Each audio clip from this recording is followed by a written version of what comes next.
राम राम जी। मैं नन्हे पहलवान, आप देख रहे हैं हमारा YouTube चैनल। आज मेरे साथ जुड़ी हैं सिक्किम शोकांत जी। डॉक्टर सिक्किम शोकांत, आप इनको ऐसे जानते होंगे कि जो दिल्ली में किसानों का धरना लगा था, वहां पे जो कुछ महिला नेत्रियां थी, जो महिला किसान नेता थी, उसमें सिक्किम जी ने एक बहुत ही इंपॉर्टेंट रोल प्ले किया था। सिक्किम जी, आपका बहुत स्वागत है हमारे शो पर। हमारे धन्यवाद सर। साथी एडवोकेट देव लोहान जी भी जुड़ चुके हैं। देव भाई, आपका बहुत स्वागत है। भाई, सिक्किम जी को आप जानते हैं, आपने ही मुझे इनके बारे में बताया, आपका बहुत धन्यवाद। मैं सीधे मुद्दे पे आऊंगा। आज किसान आंदोलन के नाम पे, किसान नेताओं के नाम पे कुछ गिरोह काम कर रहे हैं, जिनका कार्य है सिर्फ और सिर्फ समाज को बरगलाना, किसानों को बरगलाना और किसान की मूल बातों पे बात मत करना। हम एक और बात करेंगे आज। एक किसान नेता है रवि आजाद, जिनके ऊपर सेक्सुअल हरासमेंट, मोलेस्टेशन और एक लड़की, एक नाबालिग दलित लड़की के अपहरण का मुकदमा है और इस वक्त जुडिशियल कस्टडी में है। सिक्किम जी, जो आज किसानों के जो मुख्य मुद्दे हैं, आपको क्या लगता है किसान का आज मुख्य मुद्दा क्या है? नहीं, किसान का यदि हम शुरुआत करें तो मुद्दे इतने हैं कि मतलब हम कलम पेन सुबह लेके बैठे तो शाम तक पूरे ना हो, क्योंकि एमएसपी एक मेन समस्या हमारी है। क्योंकि देखो, आपको भी पता है, जो हमारी फसलें हम उगा रहे हैं उस पे खर्चा ज्यादा है और उसके ऊपर कमाई कम है। शुरू से लेके लास्ट तक किसान एक जद्दोजहद के अंदर रहता है। जैसे आपने पता है, यूरिया के टाइम यूरिया नहीं मिल रहा, डीएपी के टाइम डीएपी नहीं मिल रहा। यदि जैसे तैसे फसल पक भी जाती है तो फिर एमएसपी नहीं मिल रही। उससे पहले क्या होता है कि जैसे प्राकृतिक आपदा, या तो सूखा पड़ गया या बाढ़ आ गई, बहुत तरह की समस्याएं हैं जिससे किसान लगातार जूझ रहा है। और इसके बाद लगातार हम सरकार से बातचीत कर रहे हैं, पर हर बार वादा किया जाता है, उसके ऊपर ठोस निर्णय नहीं लिया जाता। किसान की जो मोटी दिक्कत है ना भाई साहब, किसान के नेता मूर्ख, बिना बुद्धि के प्राणी जो है वो किसान के नेता बन गए। ठीक देव भाई, अब जरा सिक्किम जी को वापस चर्चा में लूंगा मैं। सिक्किम जी, एक और बहुत इंपॉर्टेंट मुद्दे पे आपसे मैं बात करना चाहूंगा। रवि आजाद इस वक्त जेल में है, उनके ऊपर मॉलेस्टेशन, अबडक्शन और एक लड़की को किडनैप, पॉक्सो SC/ST एक्ट के तहत मुकदमा। उस पे आपकी क्या है? सच में मतलब इस केस में कुछ सच्चाई है कि ये भी एक फर्जी केस ही है? नहीं, सच्चाई तो जो है धरातल पे सभी को पता है। आप लोगों को भी पता है, मुझे भी पता है और लोगों को भी पता है। इसमें दिक्कत सिर्फ एक रही कि जो मुजरिम था उसको बचाने के लिए थोड़ा सा रास्ता दूसरा चुना गया, जिसका नुकसान पूरे किसान वर्ग को भी है और समाज को भी है। या जो सिस्टम था वो दोनों की सहमति से था, पर वो बच्चा, वो गुड़िया थी जो नाबालिग थी। आपने पता है कि कानून तो फिर अपनी प्रक्रिया को अपने हिसाब से ही लेगा।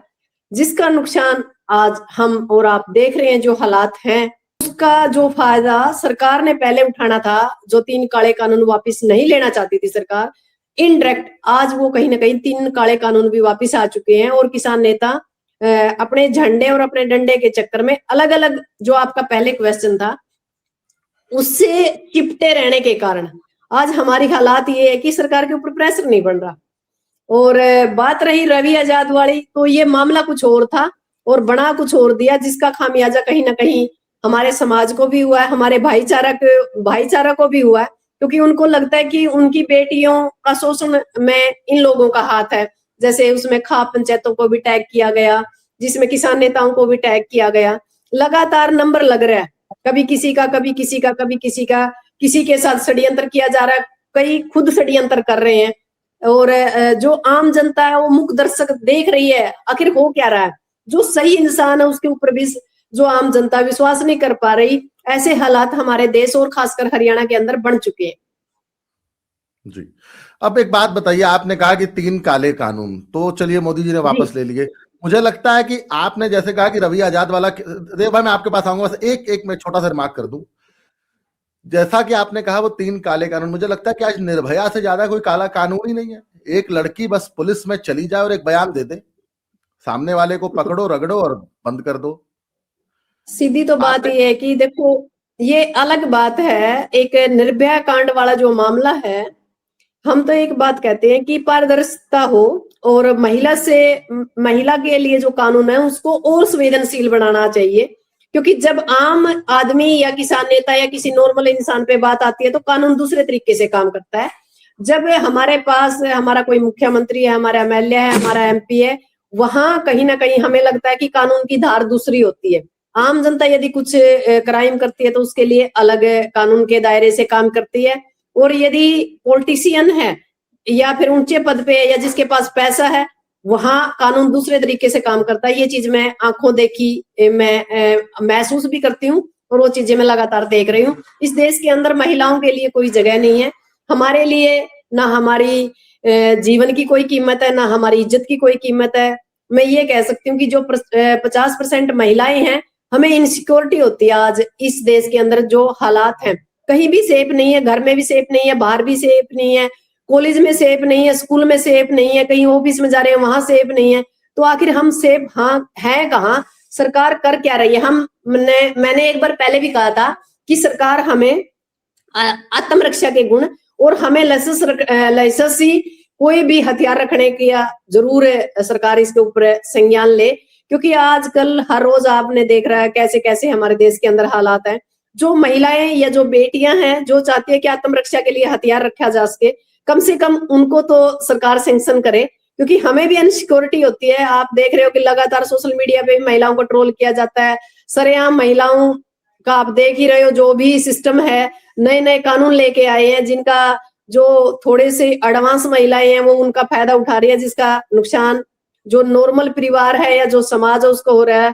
और बलात्कार के लिए तो मैं कहूंगी कि जहां बलात्कार या महिलाओं पे टॉर्चर की बात है, उनको तो सरेआम फांसी दे देनी चाहिए। 45 दिन लास्ट होना चाहिए, ताकि हर एक बंदे को ये लगे कि यदि आप गलत करोगे तो आप कानून के पचड़े में फंस जाओगे। नहीं, मतलब आप ये कह रही हैं कि रवि आजाद पे जो इल्जाम लगे हैं, रवि आजाद को फांसी दे देनी चाहिए बिना किसी ट्रायल के? नहीं, रवि आजाद को फांसी नहीं दे देनी चाहिए। रवि आजाद तो उस मामले में नहीं है। रवि आजाद उस मामले में नहीं है। रवि आजाद को तो एक मोहरा बनाया गया है। रवि आजाद की बजाय जो दूसरे बच्चे थे जो उनके संपर्क में थे, उनको उनसे बात करनी चाहिए ना। अब एक बात बताओ, मेरी बात सुनो ना, रवि आजाद को फांसी देनी चाहिए ना उन बच्चों को फांसी देनी चाहिए? गुनहगार लड़कियां भी हैं, लड़की भी तो गुनहगार है जो उससे बात कर रही थी लगातार। वो क्या कर रही थी? मुझे आपकी बात पे तो एक बात जाननी है। जैसे आपने अभी भी रवि आजाद को क्लीन चिट दे दी कि रवि आजाद तो उस मामले में था ही नहीं। अच्छा, एक बात बताइए, आपने जैसा कहा कि भाई रवि आजाद के साथ तो यहाँ पॉलिटिकली ये गेम हुई है, आपको लगता है कि ये सेम काम ब्रिजभूषण शरण सिंह और कुलदीप सिंह सेंगर के साथ भी यूपी में हुआ है? इनके साथ भी पॉलिटिकली मोटिवेट होकर काम किया गया है? नहीं हो सकता। वो खुद सरकार में है, वो खुद सरकार में है, और एक बढ़िया पॉलिटिकल ये कह सकते हैं एक पॉलिटिकल सिस्टम में है या एक लेवल पे है। उनके साथ नहीं हो सकता। क्यों नहीं हो सकता? क्योंकि वो तो सरकार के करता धरता है। ये तो एक नॉर्मल घर का परिवार का बच्चा है। हाँ, इससे एक गलती हुई है कि उन बच्चों को बचाने की कोशिश करी। यदि वो होता समझदार तो उन बच्चों को भी लेके जाता, गाड़ी भी लेके जाता, और पुलिस स्टेशन में कहता भाई ये बच्चे एक दूसरे से बातचीत कर रहे हैं, इनका ये सिस्टम है, और आज ये घटना घट गई, ये गाड़ी रही, ये बच्चे रहे, आप जानो आपका काम जाने। कानून अपना काम करता तो रवि के ऊपर कोई समस्या नहीं आनी थी, पर रवि ने सोचा कि इस मामले को सुलझाया जा सके, और जो ज्यादा उलझ गया। नहीं, तो मतलब आप ये कह रहे हैं कि लड़की झूठी है, इसका मतलब है लड़कियां झूठ भी बोलती हैं? लड़की झूठी नहीं है सर, आप गलत समझ रहे हो। लड़की झूठी नहीं है, पर लड़की ने जो 164 का बयान दिया है उसमें लड़की ने कहा है कि रवि आजाद ने मेरे साथ ये किया। फिर अब या तो लड़की झूठी है। एक बात बताओ, मैं उस जगह नहीं थी, आप नहीं थे, पर वहां से जो सूत्र हैं या जो हमारे किसान नेताओं ने भी वहां जाके स्टडी की, उसमें ये चीज निकल के जरूर आई थी कि रवि नहीं था, दूसरा लड़का था। इसमें कितनी सच्चाई है ये चीज तो अभी कानून के दायरे में है। कानून अभी उसके ऊपर संज्ञान भी ले रहा है और उसकी लगातार रिसर्च भी कर रहा है कि सच क्या है। आपने कहा कि ना आप वहां मौके पे थी ना मैं था, ये बात सही है, मैं भी नहीं था, आप भी नहीं थी।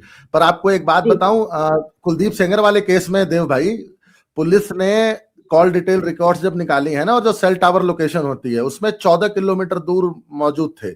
और जब लड़की ने ये कहा ना कि मेरे साथ कुलदीप सिंह सेंगर ने 8 से 8:30 बजे के बीच में मेरा यौन शोषण किया, तो उस वक्त लड़की का मोबाइल चालू था और वो अपने एक पुरुष मित्र से बात कर रही थी, और कुलदीप सिंह वहां से 14 किलोमीटर दूर थे। लेकिन लड़की ने क्योंकि बयान दिया 164 का, 8 साल से जेल में है। ब्रिजभूषण शरण सिंह के ऊपर इल्जाम कब लगते हैं पता है? 5-5, 8-8 साल पुराने मुकदमों पे इल्जाम लगे। उसमें भी क्या, लड़की क्रोएशिया में है, ब्रिजभूषण सिंह अयोध्या में है। लेकिन क्योंकि बयान दिया है, मुकदमा चल रहा है। अब आपको और बताऊं, 20 तारीख को राउज एवेन्यू कोर्ट में डेट है, इनकी तारीख है। बजरंग पुनिया, संगीता फोगाट उनकी वाइफ, सत्यव्रत काद्यान, साक्षी मलिक, ये सब गवाह हैं। इनकी 20 तारीख को गवाही है। आपको पता है चारों कहां हैं? साक्षी और उसका हस्बैंड सत्यव्रत ऑस्ट्रेलिया जा चुके हैं, बजरंग और उसकी वाइफ संगीता अमेरिका बैठे हैं। हमारी महिला किसान हमारी जो महिला नेता है एमएलए साहिबा विनेश फोगाट, वो पिछले 3 बार से लगातार आती नहीं और कहती है मैं तो जी बच्चा पाल रही हूं। उससे पहले कह रही थी कि मैं तो जी हक की लड़ाई लड़ रही हूं विधानसभा में। मतलब बेटियों की हक की लड़ाई अब कोर्ट में नहीं लड़ेंगे, सिर्फ और सिर्फ धरने प्रदर्शन से लड़ेंगे। मेरा आज देखिए सिक्किम जी आपसे ना बस एक सवाल है कि आपको लगता है कि जो बेनिफिट ऑफ डाउट हम यहाँ बैठ के रवि आजाद को दे रहे कि ना, रवि आजाद उसमें क्लीन चिट है, रवि आजाद तो उसे मदद कर रहा था, क्या वो हम बृजभूषण सिंह और कुलदीप सेंगर को दे सकते हैं? जो कुलदीप सेंगर पिछले 8 साल से सीबीआई ने कहा है, जिस देखिए कुलदीप सेंगर पे 2 मुख्य मुकदमे है ना, लड़की का शोषण और वो जो 3 लोगों की हत्या, जो 3 लोग के जो डेथ हुई है, उसमें बताया है कि जो वकील साहब थे वो गाड़ी खुद चला रहे थे, बरसात के दिन थे और खड़े ट्रक में पीछे से ले जाके गाड़ी ठोक दिए। सीबीआई ने कहा, सीबीआई ने क्लीन चिट दे दी। पुलिस ने अपनी इन्वेस्टिगेशन में पाया, डिटेल इन्वेस्टिगेशन में, कि मौके पे 14 किलोमीटर दूर थे। तो आखिर भैया कैसे? और बता उस लड़की का और आपको हाल बताऊं, उसको 164 के बयान देने के 2.5 महीने बाद याद आया कि अरे मेरे को तो उस 11 तारीख की घटना से 1 हफ्ते पहले कुलदीप शोषण ने मेरा यौन शोषण किया था। आप सोच के देखिए। अच्छा और बताता हूं, उस केस के इतने हास्यात्मक फैक्ट हैं, इतने फनी फैक्ट्स हैं, आपको मजा आ जाएगा सुन के। लड़की ने पहले 164 के बयान में 2 लड़कों और एक महिला का नाम लिया था और गैंगरेप की बात की थी।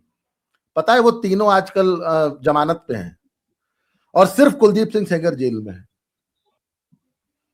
हमारी महिला पहलवान जी लोग अपने अपने पतियों के साथ विदेश घूम रही हैं और मुकदमा गया ऐसे की तैसी में।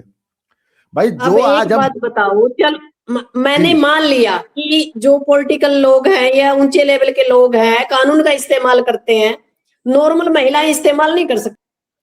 तो यही तो मैं कह रही हूँ ना, बड़े जो लोग हैं, पॉलिटिकल जो लोग हैं, उनके लिए कानून अलग है, और जो नॉर्मल महिलाएं हैं, जो नॉर्मल गृहिणी हैं या मतलब आम पब्लिक के बीच से, जैसे ऑफिशियल कोई महिला है या नॉर्मल घर परिवारों की कोई बेटी है, उनके लिए कानून अलग है। ये भी वही बात हुई कि उच्च अधिकारी हो गए या ये कह सकते हैं कि उच्च पॉलिटिकल जो लोग हैं वो उनकी मर्जी कुछ भी करे, आम जनता तो वही बात है कि जयकारे लगाने में ही व्यस्त है।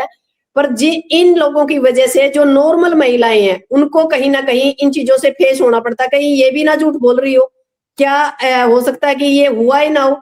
यदि मैं मानती हूँ, यदि हम बड़ी गहराई से इस चीज को देखेंगे तो इसके अंदर बहुत लोग, ये मान सकती हूँ मैं, कि जिन्होंने कुछ नहीं किया पर वो सजा भुगत रहे हैं, और बहुत से ऐसे लोग हैं जिन्होंने सब कुछ किया और वो बाहर है।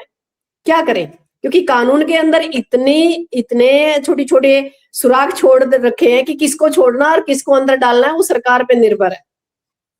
देवर भाभी का ना मजाक और लाड बहुत चलता है, ठीक है?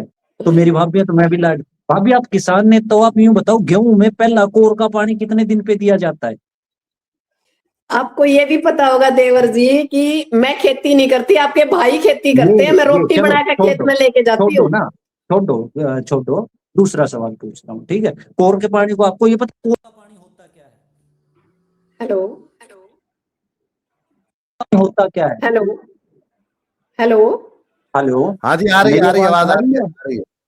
हाँ, आपको ये पता है कोर का पानी होता क्या है? जी हाँ, जो पहला पानी दिया जाता है उसको कोर का पानी कहते हैं। हाँ, उसका कोर का पानी कहते हैं हम, ठीक है? तो कोर का पानी देने की वजह, आपको ये नहीं पता कि दिन कितने होते, लेकिन आप किसान नेता बार बार कह रहे हो कि 3 काले कानून। मैं डंके की चोट पे कहता हूँ, एक कानून का नाम बता दो। 3 कानूनों में से एक कानून का नाम बता दो। एक कानून का नाम बता दो। कानून की विषय वस्तु बता दो, कानून की विषय वस्तु बता दो। अब एक बात बताओ आप, जब 3 काले कानून है, अब उसने हम खोल के बैठा क्या? भाभी मैंने कह दिया काला है, मैं आपसे कह रहा हूँ भाई आप एक का नाम नहीं बता सकते, मैं मान गया, विषय वस्तु तो याद होगी। सारी ये बात मैंने आपको एक बात बता दी, एक विषय वस्तु। अच्छा चलो छोड़ो, आपको नहीं पता, बहुत ज्यादा डिटेल्ड है, बहुत ज्यादा डिटेल्ड है।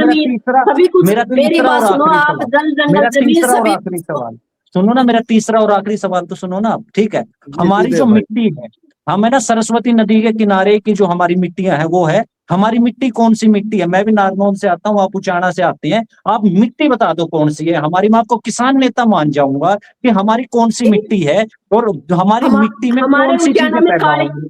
हमारी काली मिट्टी है, हमारे आसपास है अरे जो काली मिट्टी है। अरे माता जैसी मेरी भाभी, काली मिट्टी महाराष्ट्र में है, एल्कलाइन दोमट मिट्टी है हमारी, काली अब मिट्टी। आप एक बात यही बताओ, किसान नेताओं की दिक्कत है। अब मैं अपनी मैं बात शुरू खेती करता हूँ करती नन्हे हूँ कि भाई। आपके भाई देखो, खेती जैसे करते मेरे हैं? को आपने म्यूट कर दिया था, वैसे ही अब मेरे को बोलने का मौका दीजिए, मैं अपनी बात आज बताता नहीं हूँ। भाई, आप बोले, आप बोले, आप।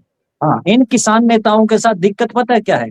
इनको ये पढ़ते हैं नहीं, इनको सुनना है सिर्फ सारी बातें। शहर में रवि आजाद तो आपके लिए हो गया बिल्कुल का बिल्कुल एक तरफा ही दूध का धोया कि नहीं रवि आजाद ने तो कुछ नहीं किया, तो फिर उसके खिलाफ क्या सबूत है?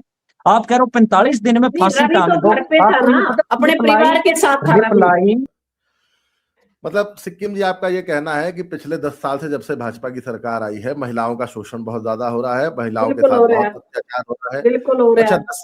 10 साल पहले सब सही था? नहीं, इतना सही नहीं था, पर जितना बवंडर अब हो रहा है ना, जैसे जो एक फूल कमल का फूल पहन ले तो वो रेप भी कर सकता है, वो मर्डर भी कर सकता है, वो एक जैसे खटोला बहर एक खटोला भीतर भी धर सकता है। आम जनता के लिए यहाँ कुछ नहीं है, देश में कुछ नहीं मैं बचा। घंटा बजाओ, मंदिर बजाओ, स्कूल बंद करो, कॉलेज बंद करो, हॉस्पिटल बंद करो। कोरोना काल में क्या हालात थे आपके? वो एक बात बताओ, वो क्या था अयोध्या में? अयोध्या में राम मंदिर बना दिया। अरे राम मंदिर ने सिर पे धर कर नाचोगे जी, कल ना कोरोना आएगा तो हॉस्पिटल चाहिए, हॉस्पिटल आपके बंद पड़े हैं। एक भी हॉस्पिटल रूसर का नहीं, वहां कोई मशीन नहीं है, कोई डॉक्टर नहीं है, कुछ नहीं है, बकवासबाजी क्या है देश में? क्यों आप लोग मतलब खाम खा, क्या इस चीज का रिजल्ट क्या है? यदि आप आल दाल देखोगे तो सारा देश सड़क के ऊपर है। अरे अब आप दोनों हमें जरा तिलक शांत। लगाने की जरूरत नहीं है, हम मेहनत करने वाले मैं लोग हैं। ये तिलक आपने मैं वही मुबारक हो, हमारे काम मैं है वही धरातल पे काम करना, इस देश की इकोनॉमी पे देखना। तिलक लगाने से होता है? सारा देश तिलक लगाओगा के? आपका पूरा खानदान ने खड़ा करते उड़ा अयोध्या में, हम राम वाले हैं, आप श्री राम वाले हो, हमारा और आपका अलग अलग सिस्टम है। ये कौन सा कंसेप्ट है? मंदिर बना दो, मंदिर बना दो, क्यों बना दो? मंदिर से ही काम चलेगा क्या? इस देश में मैं मंदिर है बताऊं। जी, इतना मंदिर अच्छे होंगे तो यूएसए वाले सबसे पहला मंदिर बनावे, आपकी जरूरत नहीं थी। सारे देवी देवता अड़े रख लिए, रामायण भी अड़े होगी, महाभारत भी अड़े होगी, सारे पाखंड अड़े हो गए। दूसरे देश में क्यों नहीं है? खावे पीवे मारा है, मतलब पैसे देवा उड़ा है। ठीक है, आपका तो हरा चश्मा लग रहा है, आपका कोई इलाज नहीं है। आपका हरा चश्मा लग रहा है, अपना हरा हरा दिखा है, सब कुछ सही है, आपका इलाज नहीं हो सकता। मैं ये कहूंगा आंख बढ़वा ले तो बढ़िया रहेगा। मेरी अब सिक्किम जी, मेरी भी सुन लीजिए थोड़ी सी। आपने हाँ जी, कहा कि सरकार की नहीं चल रही, आपने कहा कि बीजेपी सिर्फ ईवीएम हैक करके और वोट चोरी कर रही है। पर जी। कर्नाटक में जब सरकार बनती है राहुल गांधी की, तब राहुल गांधी नहीं बोलते कि वहां ईवीएम हैक हुई कि नहीं हुई। नहीं नहीं, एक दो जगह तो बनानी पड़ेगी ना, ताकि लोगों का विश्वास क्यों? रहे। नहीं, वो तो अच्छा फिर चलिए, करना पड़ेगा ना। अब ठीक पूरी ठीक पूरी ठीक चोरी तो नहीं कर सकते ना, 10-20% ठीक तो आपने छोड़ना पड़ेगा ना। ठीक है, ठीक है, ठीक। राहुल गांधी ना हमेशा ये दो बातें कहते हैं, ईवीएम हैक हो जाती है, वोट चोरी होती है। एक बात इलेक्शन बताओ, कमीशन दूसरे में देश हैं जो जो हमसे ज्यादा, अपनी बात खत्म जो होने दो। हमसे मैं ज्यादा एक विकसित देश है, जो हमसे ज्यादा विकसित देश है, वो बेल्ट पेपर के ऊपर आ गए ना दोबारा से। तो हमारे बेल्ट पेपर में आने में क्या दिक्कत है? इस सरकार को दोबारा से बेल्ट पेपर पे लेके आओ। एक ये मिनट, मेंबर नहीं एक बन सकते, मेंबर नहीं बन अरे सकते, हमें पता है। इन लोगों ने नाश कर रखा है इस सरकार का, और आप कहते हो कि भाई मान लो काम बन जाएगा, इस तरह काम नहीं बनाया करते। इन लोगों ने मास्टरों को छोड़ डाला, डॉक्टरों को छोड़ डाला, सरपंचों को छोड़ डाला, किसी को नहीं छोड़ा इन लोगों ने। सबके ऊपर अपनी एक लाठी लेके खड़ी है सरकार। ये लोग तो इस देश को लूट चुके हैं। कोई नई यूनिवर्सिटी बनाई वो बता दो। हाँ, मंदिर जरूर बन रहे हैं, स्कूलों पे ताले लग रहे हैं, खासकर जो महिला स्कूल या कॉलेज है वो बंद हो रहे हैं। सभी लोगों को अनपढ़ रखा जा रहा है, ताकि झंडा और डंडा उठाए रखे इस सरकार का। ठीक है। आपने कहा कि बहुत सारे देश हैं जो बैलेट पेपर से इलेक्शन कराते हैं। मेरे पास बिल्कुल, एक सभी छोटी सी करते लिस्ट है हैं। कुछ देशों। मैं जरा आपको ना एक छोटी सी लिस्ट दे देता हूं। अमेरिका आपको कैसा देश लगता है? विकसित देश है, बिल्कुल है। ईवीएम से कराता है। जर्मनी? नहीं, अभी तो बैलेट पेपर से हुए थे। नहीं, आपकी फिर आपको, मुझे लगता है कि आपकी ना इंफॉर्मेशन क्लियर नहीं है। मैंने तो पेज खोल रखा है विकिपीडिया का। विकिपीडिया पे वो सारे देश हैं। मैं आपको देशों के नाम पढ़ा देता हूं ना। अमेरिका बहुत बड़ा देश है, विकसित देश है, बैलेट पेपर से नहीं होता है, इलेक्ट्रिक ईवीएम से होता है। उसके बाद इंग्लैंड काफी Switzerland, Spain, South Korea, Pakistan, Norway, Netherland, Malaysia, Lithuania, Kazakhstan, Japan, Italy, Ireland, India, Germany, France, Finland, European Union, Estonia, Canada, Brazil, बच बेल्जियम क्या गया? बच क्या गया? है। बच क्या गया देश में? ये सारे देश ईवीएम से कराते हैं इलेक्शन, बड़े देश।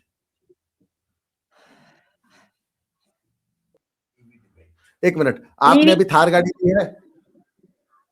बिल्कुल ली है। इसका मतलब है आपकी इकोनॉमी सही चल रही है? नहीं, मेरा बेटा कमा रहा है, मेरा बेटा काम कर रहा है अलग से। क्या क्या आपका बेटा क्या करता है? मेरा बेटा डॉक्टर है। डॉक्टर है ना? ठीक है। तो इंडिया में ही है कि बाहर है, कहीं विदेश में है?